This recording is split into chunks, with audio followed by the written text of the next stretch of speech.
Hey everybody, welcome back to another video. I hope you guys are all having a wonderful Monday. Today I want to show you some of my holdback crested geckos from the 2020 season.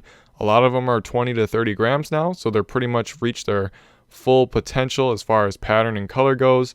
And I want to give you a little bit of an insight into some of the geckos that'll probably be breeding here in the near future. So I thought we'd start out today with just a Harlequin out of Hyde and Autumn, who I'll show you up on the screen now. Hyde was an extreme Harlequin, kind of more of a yellowy cream color. And Autumn, when she was in her prime a few years ago, she was a Halloweeny color. And generally, babies from her, she's produced a lot of babies here. They either tend to look like the dad or the mom. Like this one kind of reminds me of Hyde when he was younger, but there's some of the babies that hatch out and just basically look like a clone of her. And I've posted some pictures on Instagram if you follow me over there of that. But this one looks more like Hyde, and I decided to keep this one because it's a female, she has good head structure, a good amount of pattern, not a ton, but also pretty creamy, and just overall a nice Harlequin. And you can never really have too many Harlequin females like this, especially the nice dark ones. And of course, no spots either. So that's a big one for me because I really don't like spots. So this one will be definitely nice. We'll work her into my project somewhere. And she is about 30 grams or so. Next up, we have another gecko, another female, extreme Harlequin out of Hyde and Autumn. This one has a little bit more pattern, still the same dark color, a little bit more creamy too, but still that kind of Hyde look. Not very orange, but more yellow and creamy colored. Also a female. This one's slightly bigger than the last one. This one is about 35 grams right now. So she's slightly bigger. She's also a little bit older. And you can see that she's a little bit more jumpy too. She's kind of going all over the place, but this is another one, kind of the same deal as the last one. She does have a spot on her, but she also has good head structure, good amount of pattern. She's dark, so I'm sure I can work her in somewhere. I wish they had a little bit more cream, but that's okay. We'll let that slide.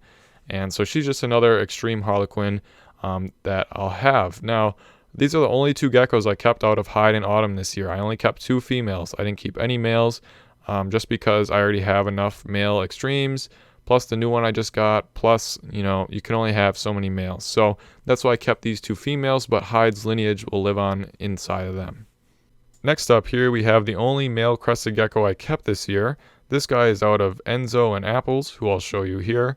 You can see they were both patternless reds, and obviously this guy is also red. And when I put those two together, they produced pretty much all geckos that had these red and white spots, or white spots on a red gecko. So you can see that he has more white than both the parents, and I hope that one day he can maybe replace Enzo, the male, his dad, as my main red breeder. You can see he's very red, he's got good head structure, a lot of white, and so I'm really looking forward to the things that he can produce in the future, hopefully, and hopefully he can produce more red geckos with a bunch of white spots on them. Now we're starting to get into the red females, so this gecko is out of Enzo and Julia. So the same dad as the last one, just a different mom. And I happened to notice that a lot of the geckos out of this pair specifically had very nice red, but tended to not have as much white spots as the ones out of Enzo and Apples. Probably because Apples, the other female, had a lot more white spots to begin with, and Julia didn't have any. So that's just my guess, but you can see this one here has a few little ones on the side, but is a very nice red color, so that's why I decided to keep her. She is also around that 30 gram range, so she'll be breeding here. Probably not next year, but the year after. And I'm going to have a ton of red stuff coming out, not this next year, but the year after. And I don't know if you guys knew this or not, but all the geckos I sell are from the previous year.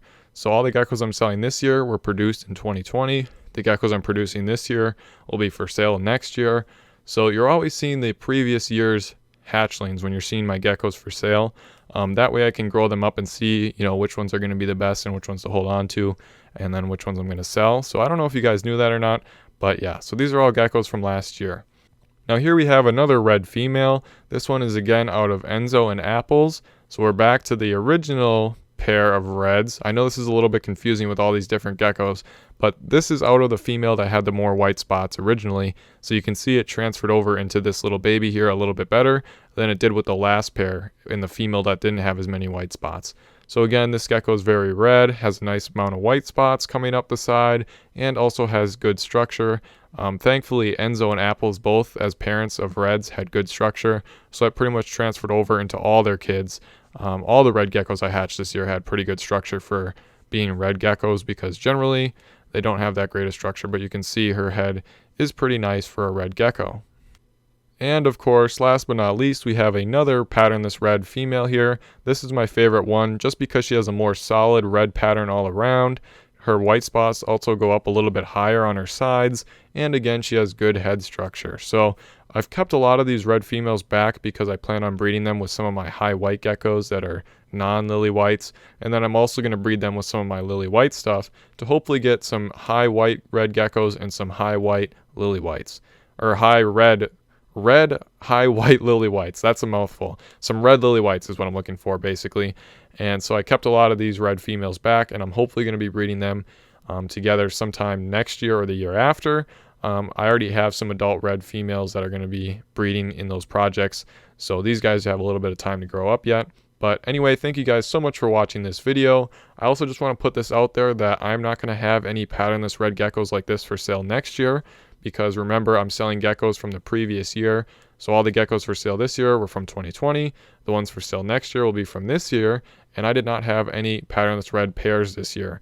There is a chance that some patternless red will pop out of one of my red extreme pairs, but I'm not going to have the amount of them that I did this year for sale next year. It'll just be one or two if they pop out. Right now, I only have about one that popped out, I'm pretty sure, so we'll have to see about that.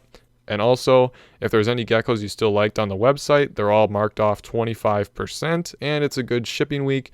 So if there's something you've been wanting over there, head over and just check it out. There's about 9 or 10 geckos left, so we're getting down to the nitty gritty. But anyway, thank you guys so much for watching this video, and I hope to see you next week.